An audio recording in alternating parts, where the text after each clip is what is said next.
Hi everyone, I'm Dr. Payton Tontz of New Paradigm Psychology, bringing you my June 2020 video of my monthly series, and this one is called Claiming Our Freedom as a Sovereign Being.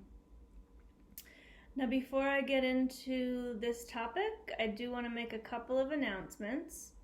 Number one is that last week I launched a new offering, which I'm really excited about, called Planetary Upshift Meditations. These are weekly meditations taking place on Monday nights at 7 p.m. through my Facebook page, which is New Paradigm Psychology Bay Area, and they're basically Facebook Live videos. And if you'd like to get more information about what my blueprint and vision is for these events, you can check out my video I put out a couple weeks ago, Planetary Upshift Meditations.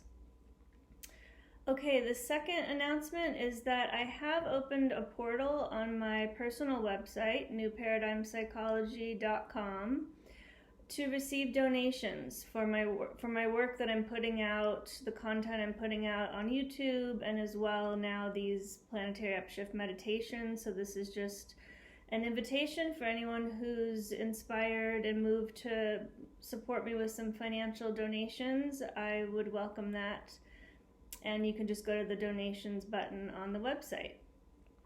Okay, so let's get into it.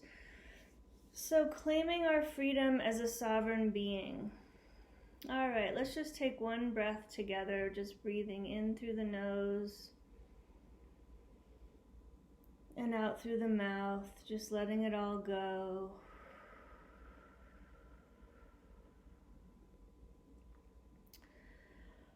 Okay, so just doing a little bit of brief recap here. All the videos that I've been doing this year so far, as I look back, have all been really about the teachings on the nature of the essential self. So I don't plan these videos out. My commitment to myself this year was that I would just intuitively follow the topics that come to me creatively that I want to do a video on, and I'm committed to letting that just kind of be organic and intuitive. And so it's interesting now to look back and see that basically every month from a different angle is looking at the essential teachings on the nature of the self, the non-dual self. And so I've been kind of looking at that from different angles. Now the last two videos, though, there's been a theme it's been more developmental. So I've been kind of establishing and building each month on the previous month's video. So today's video is following that trend, and I'm going to be building very much on the past 2 months' videos, where I first talked about the teachings on the nature of the essential self. I brought in the Advaita Vedanta tradition specifically, and then last month I talked about the alchemy of transformation that takes place when we discover the nature of the essential self, and we differentiate between that essential self and our human mind and body. And that catalyzes a process of transformation that ultimately is a shift of paradigms in the psyche, from a paradigm that's based on a self-identity that is rooted in more the ego self, more the being identified with the mind and body as one, to a paradigm of the identity of who we are being rooted in this essential self. And this theory is based on the idea that our psyche really is rooted around the core principle of identity of the self, right? So our whole kind of human organism is organized around the basic central principle of our identity, of who we are. Okay. So this month's video is building on that, and I'm going to be continuing to look at these two paradigms. The paradigm that we move from, of unconsciousness, of being identified with the ego self, to the paradigm of being rooted in the essential self, and I'm going to build and expand on that, focusing on the process as one of liberation, And so let's just take a look at that for a second now. And I'm going to draw a little bit here on the Sanskrit just to root this in the teachings of Advaita Vedanta once again, the language that they use. So what they talk about is that the state of being identified with the ego self is the state of bondage. And the state when we root ourselves in our identity in the essential self is the state of liberation. So the whole process of spiritual awakening, of self-realization, what they call gaining self-knowledge, is a process of moving from the state of bondage to the state of liberation. But it's not we're in state A and then all of a sudden we're in state B. No, that's not how it works, unfortunately. It's a process. It's a process of excavating and deconstructing a whole mind and body and nervous system and belief system and brain and body structure rooted in that whole system, and rebuilding and rewiring ourselves into a whole new brain and body and human being. Okay, so let's look at this, going back to the Sanskrit. So bondage is coming from the word bandha, which is the Sanskrit word that means to bind. Okay, so that's where this word bondage comes from, and I think it's a powerful word because it really expresses the state of bondage for what it is. It's a state of being bound. It's a state of being identified with the human mind and body that is limited and is subject to suffering and pain and death and so forth. And the state of liberation is what they call moksha. That's the Sanskrit word for being liberated. Okay, so we can see this quite simply as a state of being bound.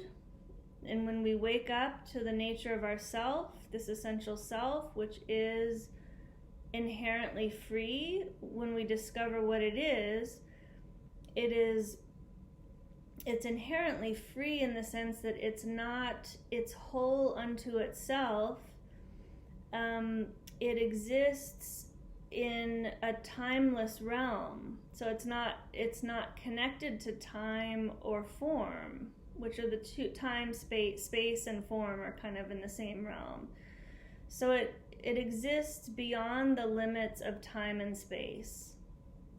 It's eternal in that sense. So it's unbound, it's limitless. And there's so many different ways I could go into describing the limitless nature, all the different ways that it's limitless.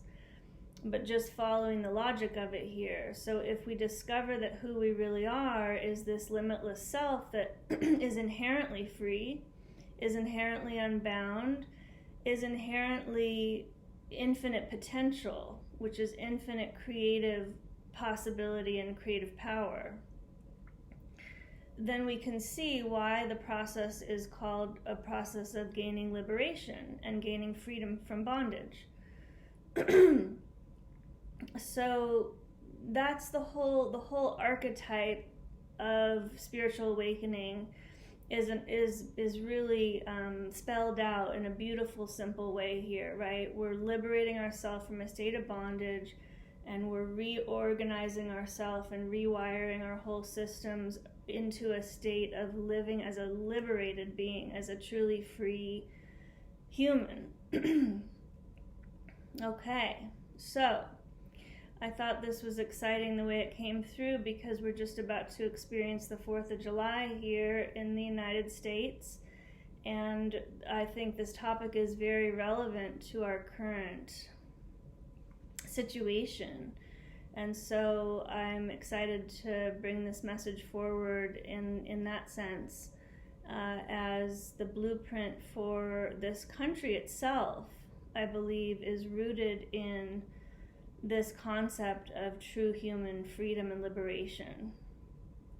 And my hope is that we will be able to continue to realign with that and really understand what it means, and to heal and embody that as a country.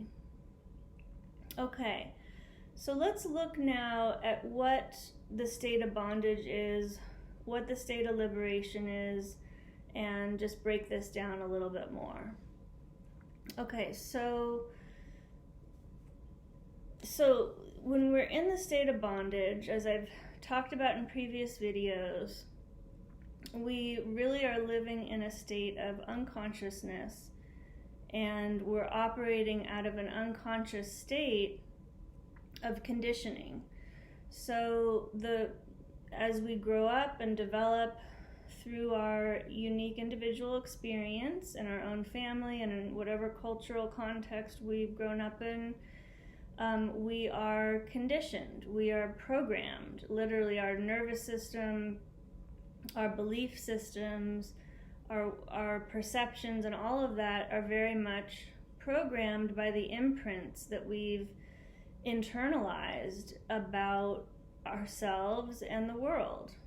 You know, that conditioning has really, in a simple way, it has two different layers to it.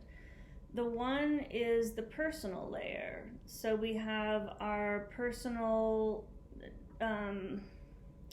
ancestry, our personal, family history, or whatever our unit of family or caregiving that we had, that unique, intimate environment that we grew up in as a child, our primary caregiving relationships. That kind of really is a big part of our unique individual conditioning, and whatever traumas and wounds uniquely took place on that very personal individual level. The other level, which I feel actually gets a lot less attention and needs a lot more attention, is the cultural conditioning. Okay? So if you think about the next ring out of the individual intimate family unit, is the culture in which that individual family unit exists, right?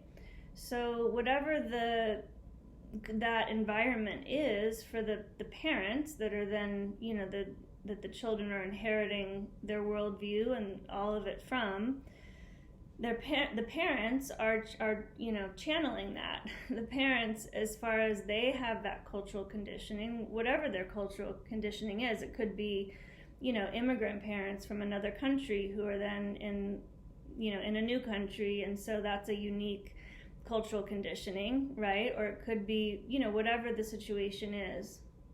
But the parents are, through their individual parenting and the messages that they're giving to their children, part of that is whatever their own collective cultural conditioning is, that's coming through them in the way that they're relating to the child, and the way they're answering all the questions that the child asks about what is this and what's the world and why this and that.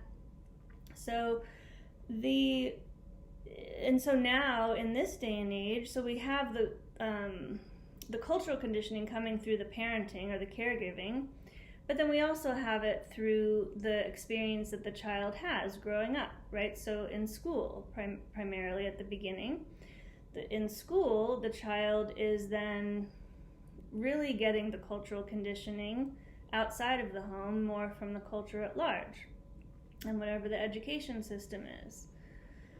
And then nowadays, with all the media that we have social media, we have the internet, we have all this other information that we are that's available to us, and that's being pumped and projected out to us through all these different mediums, the television, social media, the internet at large. So there's a whole lot of exposure to messaging from the collective culture. And as we've just gone through, especially over the last, 30 years, that layer of conditioning, of messaging, that then lends itself to the conditioning is quite profound. It's quite profound. And it's underestimated how much of an influence that has on our self-identity and our worldview of others and of the world at large. The power of images and all the different ways that media, through advertising, through all the different methods, but the messages that come through like television or video, they're very there's a lot of subliminal messaging that's been started from when we were very young. And so I wanted to just take a couple moments to really emphasize this part of it, because I think even in the spiritual teachings and communities and talking about spiritual awakening, this layer of conditioning and bondage is very rarely talked about in any, in any depth or really given attention. And I experience a lot of people who are very awake spiritually, or awake to this essential self, done a lot of awakening psychologically and spiritually, but and even done a lot of personal healing, but yet still appear in my eyes anyway to not have addressed these deeper layers of conditioning and really gone through that whole layer of waking up and really being a free and sovereign being, a free thinker. And so when we look at the paradigm in the psyche rooted in bondage, again, there's multiple layers to that need to be brought to consciousness and brought up for questioning and discernment, and just brought up to be aware. And the reason why I've again emphasized the cultural conditioning, because that also can include the deeper beliefs that we have, the deeper truths about our worldview, right? About what's real. In terms of even physics, right? The laws of what are the real laws that govern our experience so it's on every level. It's on every level, and it also very much includes our religious, potential religious beliefs or spirituality, however that is for people. But this cultural conditioning that I'm talking about really includes a lot of our belief systems that are really fundamental. So, and I'm not saying that everything that you realize that you've internalized as a belief is going to be false, but that everything needs to at least be reviewed, right? At least be brought up. Otherwise, anything that stays unconscious is you're just still living in that default mode of operating as if that thing were true, until and unless everything has been seen, which is a process. It's an unearthing. It's a, it takes time. It takes a lot of devotion to this process. But until those core layers of the cultural conditioning have been seen for what they are and brought up for discernment and review, we're still going to be living in a default mode. Okay, so let's now shift and look at, so what does the state of liberation look like, right? So we are deconstructing, we're bringing to consciousness all the different conditioned beliefs, culturally at large, personally, individually, in our own ancestral lineages, our own family of origin. And we are, as we recognize and we're realigning with ourself as this essential, pure conscious being that is inherently whole and free from death, that is reliable and secure. It's a secure base in ourselves that's preemptive to the mind and body, and that gives us this solid sense of foundation in the center of our experience to allow this process of transformation to take place, to allow ourselves to, in any given moment, just stop and just rest in that presence and help the nervous system, help the body and mind resource, and to provide the mind a home base where it can rest in that. It doesn't have to have all the answers. It doesn't have to understand it all those things, right? So this shift, again, is such a healing process for the psyche. And then as we do that, and we more and more recognize that and are able to rest in the truth of that more and more often, we're able to start to let go of the conditioning, to see it when it arises, and to begin living more and more of the time in a state of enlightenment, you would call it, enlightenment, liberation. And the word that I'm bringing forward here, which isn't based in Advaita Vedanta, is sovereignty. Okay, and that's where I'm going next. So what does it mean to live in this liberated state? So basically is that the truth of the essential self, as I've said, is free, is infinite potential. It's the source, really, of what we call creativity, the source of creation, right? Imagination. The capacity to imagine comes from the fact that our essential self, who we really are, is pure imagination, right? It's pure potential for creativity, for imagination. Imagination is creativity, right? So the nature of the self being that, right, automatically the more that we are rooted in that as who we are, the more we experience ourselves as being free, because the nature of that self is inherently free, and we can connect with that in any moment. But as far as our human mind and body and brain and what it looks like to be living more in this liberated state on that level, it's really about being a free thinker, being a critical thinker, being able to use our own discernment to determine what we believe to be true. And as we navigate through everyday life, we're constantly, faced with information, faced with, situations personally and in our work, and we're discerning what's going on here. We're making choices. We're constantly navigating the field of experience, and when we're living in an awake state, we're very much using that internal capacity to discern all the time.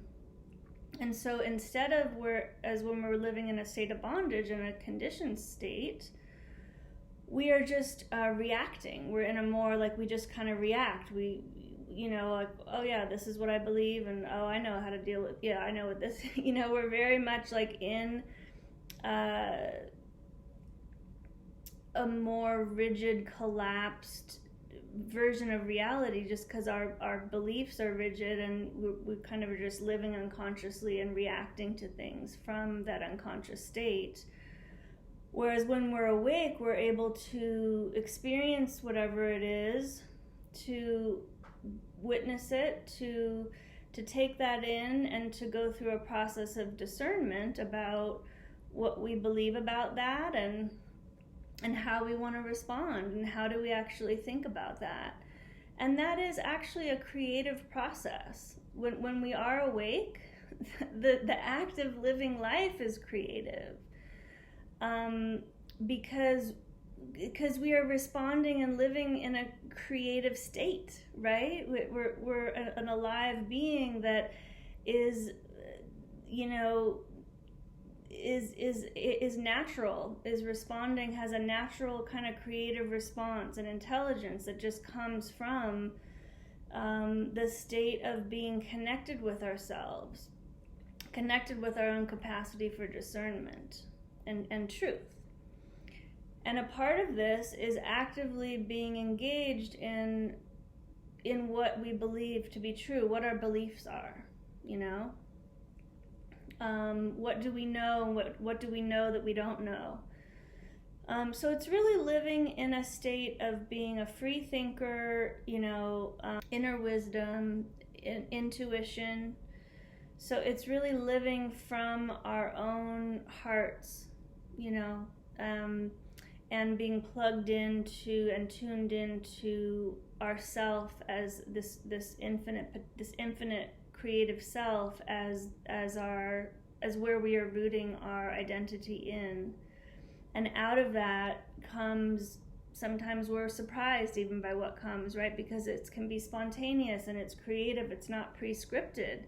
It's alive, it's awake. And then the other part of it is cultivating our unique gifts and capacities, right? So that can be whatever, it can show up in so many different ways for different people. But we each have our own innate gifts to offer in whatever form they take. It could be even just in the form of taking care of family members. It could be in the form of, playing an instrument, and all the metaphorical ways we can think of what an instrument is, right? It could be dancing. It could be just channeling your own energy through a particular platform. It can look in so many different ways, but I think when we're living in this more free, liberated state, it's not that we then just kind of, go through life in this kind of neutral, like, oh, everything's fine. No, like we're a human being, we're actually even more engaged in life. And we have our unique self to experience and to offer and to, participate in the world. Okay, so now why do I call this, why do we use the word sovereignty here? Okay, so the word sovereignty is literally to reign over oneself, right? To be a sovereign being is to reign over oneself as one's own kingdom or queendom. So a sovereign being is a person that knows themselves. They know who they are at a core spiritual level, but also as a human being, knowing oneself. And as I said, it's not that we just go from a state of bondage to all of a sudden like a fully realized self-mastery person that's fully self-mastered sovereign being. It's a process, and so the more that we become conscious of the conditioned self and do our healing and integration, the more we are able to live in this awakened state and really align with what it is to be a sovereign being and to just be awake in the whole process. So in order to, I don't have to be a fully realized in my full sovereign self all the time to say that I'm an awakened person, right? I can be aware of the ways that of where my challenges still are and how, when I get triggered and all of that. It's not a black and white thing, it's a process. But I can say that I am committed and conscious in the process, because I've woken up enough, I'm aware enough, right, of myself, including the places where I'm still in bondage and the places where I know that I'm free, and I can just engage in that process. Okay, so I think that says it all for now. I hope that you find this helpful, and I feel that these videos are going to take an interesting turn. I feel like this one kind of completes this 6 months, the first half of 2020, and I'm feeling like in the second half we're going to move in some new interesting directions, focusing a little more on relationships and the psychological aspect of things, and we'll see what comes. But hope you find this helpful, and I will see you next time. Okay, bye-bye.